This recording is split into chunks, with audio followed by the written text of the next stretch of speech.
मराठी चित्रपटांचा जेव्हा आपण विचार करतो तेव्हा मराठी चित्रपटांना जीवदान कसं मिळेल यासाठी म्हणून सरकार काय प्रयत्न करते? कारण आपण बघतो की अद्यापही त्यांची भांडणं आहेत. महाराष्ट्र असं एक राज्य आहे की जे मराठी सिनेमांना वर्गीकरणाप्रमाणे अनुदान देतं. मराठी सिनेमासाठी चित्रीकरणाला दर हा सगळ्यात कमी आपण त्या ठिकाणी देतो. मराठी सिनेमा व अन्य सिनेमा यासाठी आता आपण निर्णय केला, सरकारी सर्व कार्यालयातली आवश्यक लोकेशन्स मोफत देणार.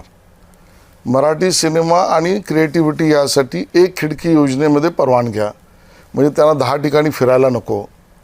आणि या सगळ्यानंतर मराठी सिनेमा प्रमोट व्हावा म्हणून राज्यातल्या फिल्म फेस्टिवलमध्ये, अन्य राज्यातल्या फिल्म फेस्टिवलमध्ये, अन्य राष्ट्रांच्या फिल्म फेस्टिवलमध्ये सुद्धा मराठी सिनेमा आपण त्या ठिकाणी प्रमोट करतो, जो उत्तमच आहे.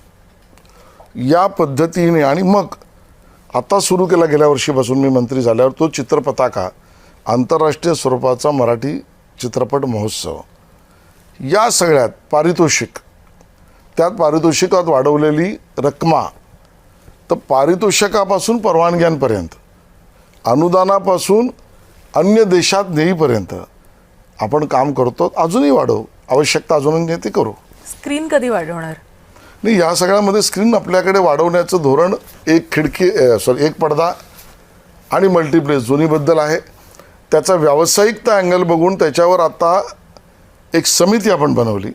माननीय एकनाथ शिंदे साहेबांनी, देवेंद्रजींनी बैठक घेतली आणि त्या समितीचा अंतिम अहवाल आल्यावर आपण त्या स्क्रीनमधल्या सुद्धा स्क्रीन टाईम म्हणजे त्याला आपण शोज म्हणू, आणि याची वाढ आणि बरोबरीने नाट्यगृह आणि सिनेमा याचं एकत्रीकरणाचे प्रयोग यशस्वी झालेत. आज रवींद्र नाट्य मंदिरला आपल्या तिन्ही थिएटर्सला आपण सिनेमा बघण्याची व्यवस्था सुद्धा केली. अशा पद्धतीने स्क्रीनसुद्धा वाढवणं, या सगळ्या पद्धतीने आपण पुढे चाललो.